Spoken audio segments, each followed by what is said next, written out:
Budget सत्र समाप्त होने के बाद सीएम सुक्खू का बयान आया। महत्वपूर्ण बिल सदन में लाए गए हैं। उन्होंने कहा कि नशे के खिलाफ बिल पारित किया गया है। विधायकों के भत्तों में भी बढ़ोतरी की गई है। विधायकों के भत्ते 9 साल के बाद बढ़े हैं। विधायकों का बिल तो जैसे कि विधायक ही बढ़ा सकते हैं, संविधान के द्वारा विधानसभा में ही बढ़ सकता है। वो तो पास एक नियमित प्रक्रिया है। लेकिन जो महत्वपूर्ण 3 बिल आए उसमें हिमाचल प्रदेश की संपदा से कैसे आर्थिक समृद्धि की ओर बढ़ा जाए, उस दृष्टि से जो हमारा आज लैंड का बिल था वो बड़ा महत्वपूर्ण था।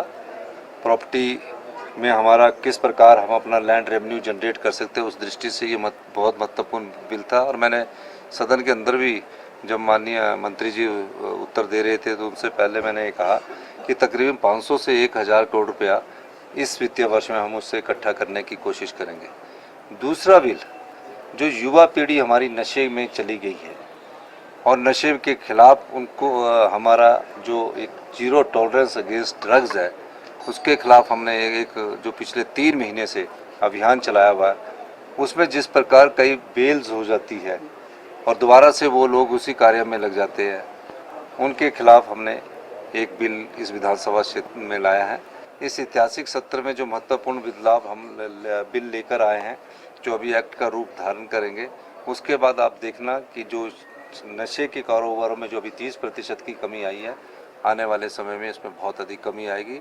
और जो ये गोलीबारी की घटना हो रही है, हायर करके जो लोग लाए जा रहे हैं, इनके खिलाफ जो ऑर्गेनाइज्ड क्राइम का हमने बिल लाया है, उसमें काफ़ी बड़ी पावर दी गई है और निश्चित तौर पर पुलिस के हाथ उससे मजबूत होंगे।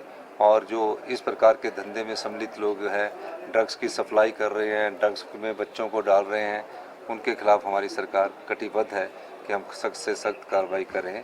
उसकी जो मान्यों के जो भत्ते हैं वो 9 साल से नहीं बढ़े थे। और ये भत्ते इसलिए चर्चा में आते हैं क्योंकि इसके लिए सरकार नहीं कुछ कर सकती। हम तो सरकार है, जो मंत्रिमंडल के सदस्य है वो विधानसभा में ही लाना पड़ता है। 9 साल के बाद ये बिल आता है। अब चीफ सेक्रेटरी साहब की पे है 3 लाख, 3.5 लाख। हमारे सेक्रेटरी DA की पे है 3,10,000। डॉक्टर है, प्रोफेसर डॉक्टर की पे है 3,20,000।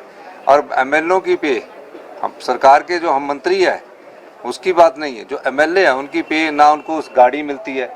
कई लोग सोचते हैं कि जो गाड़ी मिलती है वो सरकार के द्वारा उपलब्ध हो जाती है। ऐसा नहीं है।